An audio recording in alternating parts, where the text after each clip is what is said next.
السلام علیکم secondary class. بیٹا آج ہم نے نظم پڑھنی ہے. خدا سرسبز رکھے اس چمن کو مہرباں ہو کر. اچھا، یہ نظم جو ہے وہ لکھی گئی ہے اکبر الہ آبادی کی. ٹھیک ہے، اکبر الہ آبادی کا کچھ تعارف جو ہے وہ ذہن میں رکھیں. آپ جو ہے وہ 1846 میں پیدا ہوئے اور 1921 میں آپ کی جو ہے وہ وفات ہوئی. اور اردو شاعری میں اگر ہم ان کے مقام و مرتبے کو دیکھیں تو اردو شاعری میں ان کی شاعری جو ہے وہ ایک انفرادیت کی حامل ہے. اور اس میں جو ہے وہ ان کی جو ادبی خدمات ہیں، ان کا جو انداز ہے، اس میں اگر ہم دیکھیں تو ہمیں اس میں شگفتگی اور طنز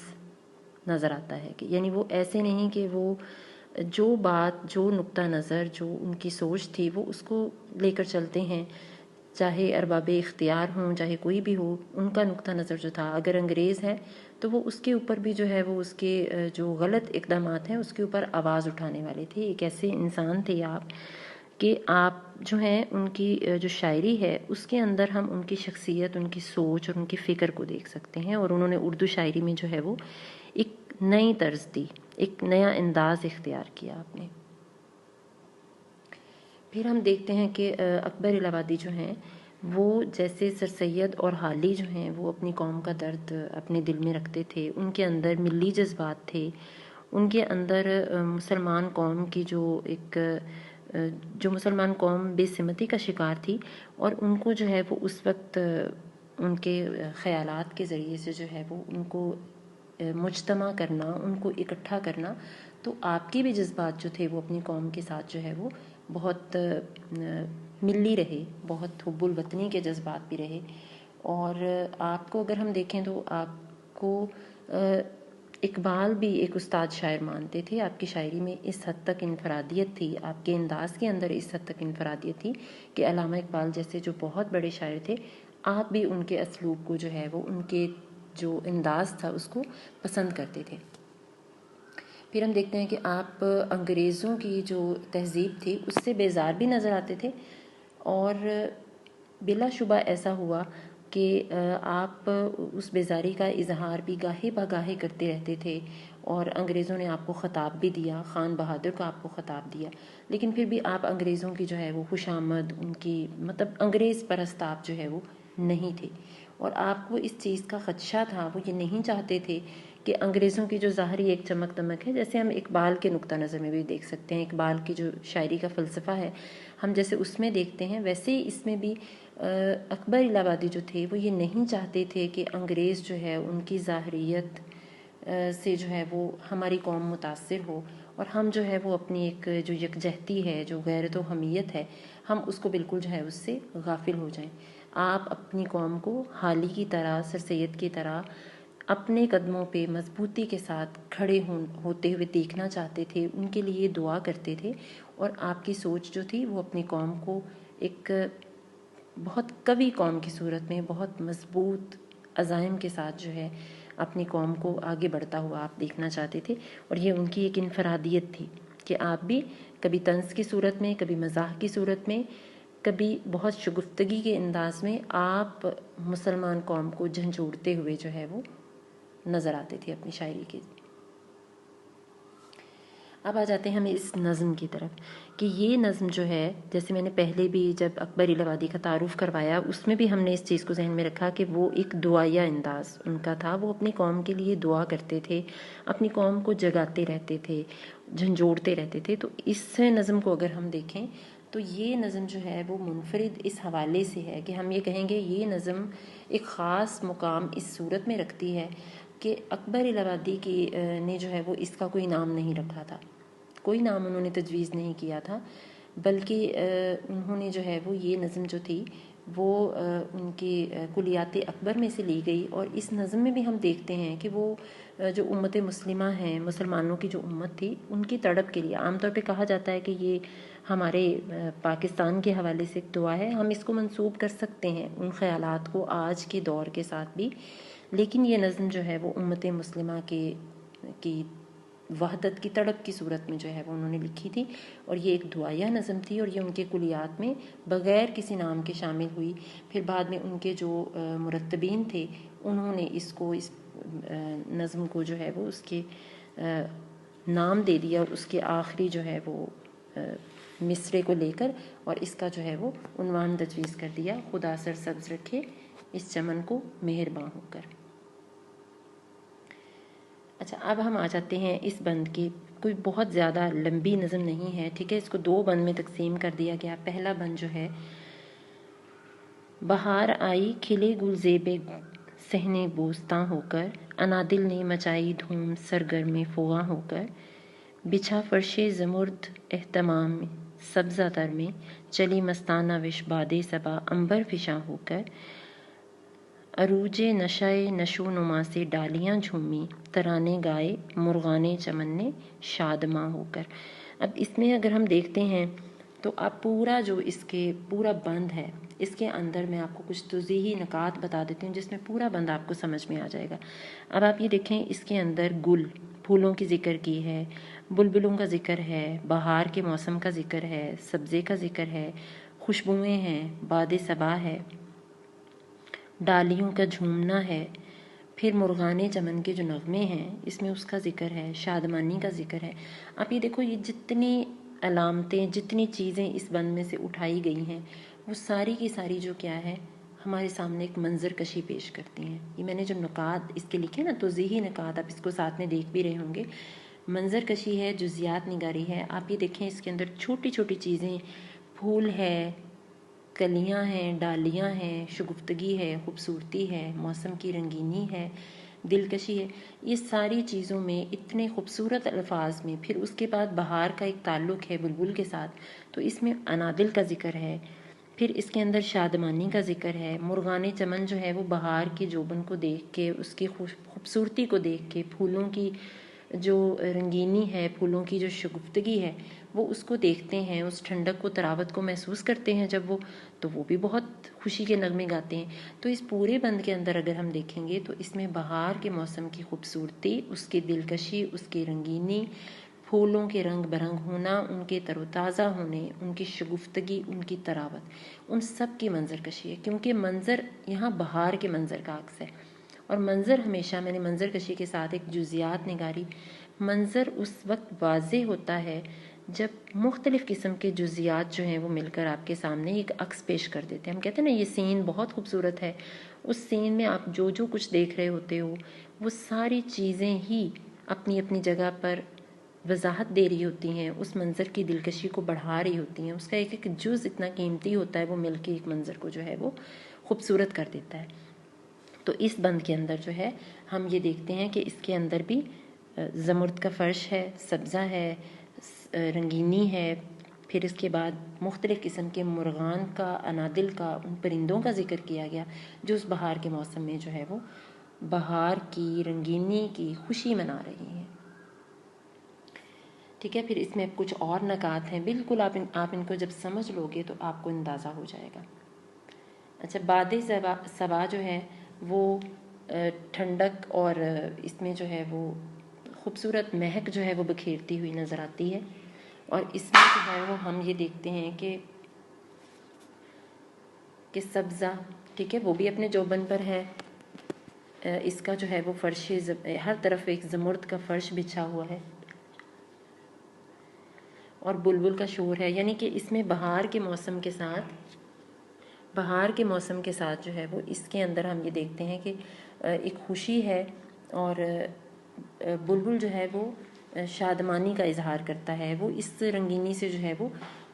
خوبصورت انداز سے جو ہے لطف اندوز ہوتا ہوا نظر آتا ہے۔ پھر شاخیں ہیں، وہ ان پر اتنے پھول کھلے کہ وہ ڈالیاں اور شاخیں جو ہیں وہ بھی جھومنے لگ گئیں، وہ خوشی کے ساتھ جو ہے وہ نغمے الاپنے لگ گئیں، جھومتی ہوئی نظر آتی ہیں، اور بہار کے اندر جتنے موسم بہار میں جو پرندے ہیں وہ سب خوشی سے جو ہے وہ ایک خوشی محسوس کرتے ہیں۔ ٹھیک ہے، اس منظر کے اندر جو ہے وہ ہم موسم بہار کی دلکشی اور اس کی خوبصورتی کو دیکھتے ہیں۔ اب اس پہلے بند کے اندر کچھ جو حوالہ جاتی آپ نے اشعار لکھنے ہیں جن کو تشریح کا حصہ بنائیں گے۔ آمد بہار کی ہے جو بلبل ہے نغمہ سنج، اڑتی سی ایک خبر ہے زبانی طیور کی۔ ٹھیک ہے، کہ پرندے جو ہیں وہ بہت خوش ہو کے یہ خبر جو ہے وہ پھیلا رہے ہیں کہ اب خوشی کے نغمے جو ہیں وہ گائے جائیں گے، کیونکہ بہار کی جو ہے وہ آمد ہے۔ پھر کھا کھا کے اوس اور بھی سبزہ ہرا ہوا، تھا موتیوں سے دامنے صحرا بھرا ہوا. ٹھیک ہے، اس میں بھی سبزے کی دلکشی، اس کی خوبصورتی. یہ پہلے بند میں آپ جب تشریح کا حصہ ان اشعار کو بنائیں گے. اب آ جاتے ہیں اس کے بند نمبر 2 کی طرف. بلائیں شاخ گل کی لی نسیم صبح گاہی نے، ہوئیں کلیاں شگفتہ روئے رنگینے بتاں ہو کر. کیا پھولوں نے شبنم سے وضو صحن گلستاں میں، صدائے نغمہ بلبل اٹھی بانگے اذاں ہو کر. ہوائے شوق میں شاخیں جھکیں خالق کے سجدے کو، ہوئی تسبیح میں مصروف ہر پتی زباں ہو کر. زبانیں برگ گل نے کی دعا رنگیں عبارت میں، خدا سرسبز رکھے اس چمن کو مہرباں ہو کر. ٹھیک ہے، یہ اس کا آخری بند ہے اور اس کا دوسرا بند ہے. اب اس میں آپ یہ دیکھیں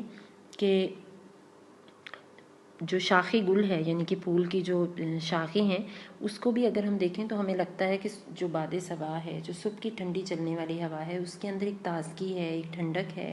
اور وہ بھی اس شاخ کی دلکشی کی، کیونکہ بلائیں لینا جو ہے وہ نظر اتارنے کے معنی میں استعمال کیا جاتا ہے، تو اس نے بھی جو ہے وہ ایک طرح سے نظر اتاری. اور جو کلیاں ہیں اس کی شگفتگی وہ ایسے خوبصورت انداز میں جو ہے وہ ایسے سرخ ہوتی ہیں کہ جیسے محبوب کا چہرہ ہے. اور اس کے اندر اس کی شگفتگی، پھولوں کی کلیوں کی دلکشی اور اس کی خوبصورتی کو جو ہے وہ بیان کیا گیا ہے کہ کلیاں جو ہیں وہ اپنے جوبن پر ہیں، بہت خوبصورت نظر آتی ہیں. پھر اس میں ہم یہ دیکھتے ہیں کہ وہ مسکرا رہی ہیں، وہ کلیاں جو ہیں وہ بھی مسکرا رہی ہیں. درختوں پہ ایک شباب نظر آتا ہے، بالکل ایک جوبن ہے، پیک ہے، خوبصورتی ہے. پھر خزاں کے بعد جب بہار کا موسم آتا ہے، ہر چیز پہلے خزاں رسیدہ ہو جاتی ہے، پتے سوکھ کر ٹوٹ جاتے ہیں، ان میں سے کرختگی کی آواز آتی ہے. لیکن اس کے بعد اگر ہم دیکھتے ہیں تو اس کے اندر جب بہار کا موسم آتا ہے تو ہر چیز تر و تازہ، شگفتہ اور خوبصورت نظر آتی ہے. تو اس میں بھی دراصل جو ہے وہ کلیوں کی، شاخوں کی اور باد نسیم کا ذکر کر کے دراصل بہار کے موسم کو اور زیادہ جو ہے وہ دلکش بیان کیا گیا ہے. پھر اس میں ہم یہ دیکھتے ہیں کہ کیا پھولوں نے شبنم سے وضو، کہ ہم یہ دیکھتے ہیں اب پھول ویسے ہی بہت خوبصورت ہوتے ہیں، اس میں ایک شگفتگی ہوتی ہے، رنگینی ہوتی ہے، تر و تازگی ہوتی ہے. لیکن ان کے اوپر جب شبنم پڑی ہوتی ہے، یقیناً آپ نے بھی نظارہ کیا ہوگا کہ جب گلستان کے صحن کے اندر جب ایک باغ ہے، اس میں ہر طرف پھول کھلے ہوتے ہیں، اور اس میں اگر ہم پھولوں کے اوپر ہم شبنم کے قطرے گرے ہوئے دیکھتے ہیں تو ایک اور زیادہ ٹھنڈک کا احساس ہوتا ہے، ایک اور زیادہ دلکشی کا احساس ہوتا ہے، خوبصورتی کا احساس ہوتا ہے. اور یہ شبنم جو ہے یہ پھولوں کی تر و تازگی اور اس کی جو دلکشی ہے اس میں مزید اضافے کا باعث بنتی ہے. تو اس منظر کو بھی جو اکبر الہوادی ہیں انہوں نے بہت خوبصورت انداز میں جو ہے وہ پھولوں کی تر و تازگی اپنے لفظوں کے ذریعے جو ہے وہ ہم تک پہنچانے کی بہت اچھے انداز میں جو ہے وہ کوشش کی ہے. پھر کیا ہے، اسی کا دوسرا مصرع جو ہے وہ دیکھ لیں. صدائے نغمہ بلبل اٹھی بانگیں اذاں ہو کر، کہ بالکل جو ہے وہ بلبل نے ایسے اپنے نغمے الاپے اس بہار کے موسم سے لطف اندوز ہوتے ہوئے اس نے شادمانی میں، خوشی میں اس نے اس طرح کے نغمے کی بالکل ایسے جیسے اذان کی پکار ہوتی ہے، ایسے ہی اس نے جو ہے وہ اپنے جذبات کا جو ہے وہ اظہار کیا. پھر اس میں ہے ہوائے شوق میں شاخیں جھکیں خالق کے سجدے کو، کہ ہم اس میں بھی دیکھتے ہیں یہ ایک طرح سے تھوڑا حمدیہ نوعیت بھی ہے اس کے اندر، اور اس کے اندر ایک دعائیہ انداز بھی ہے اور حمدیہ انداز بھی ہے. کہ اس میں ہم یہ دیکھتے ہیں کہ یہ جو شاخیں ہیں وہ پھولوں کی خوبصورتی کی وجہ سے، پھولوں کے بوجھ کی وجہ سے وہ شاخیں جھک گئیں، اور ہوا جو ہے وہ ان کو جب ہلاتی ہے، وہ جب شاخیں جو ہے وہ سرمستی کی کیفیت میں جب جھکی ہوتی ہیں تو یوں لگتا ہے وہ اپنے رب کے سامنے، اپنے اس پروردگار کے سامنے جس نے اس کو تخلیق کیا ہے، وہ اس کے سامنے سربسجود ہیں، سجدہ کر رہی ہیں، اور اس کے سامنے جو ہے وہ جھک کر خدا کا شکر ادا کر رہی ہیں، اللہ تعالیٰ کا شکر ادا کرتی ہیں، اللہ تعالیٰ کی حمد و ثنا بیان کرتی ہیں. پھر اس میں ہم یہ دیکھتے ہیں کہ ہوئی تسبیح میں مصروف ہر پتی زباں ہو کر، کہ پھولوں کی جو پتیاں ہیں اس کو ایک زبان کے ساتھ مناسبت دے دی، اور پھر یہ بتا دیا کہ وہ بھی جو ہے وہ اللہ تعالیٰ کی حمد و ثنا اور اللہ تعالیٰ کی بڑائی، اس کی عظمت، اس کی قدرت کو جو ہے وہ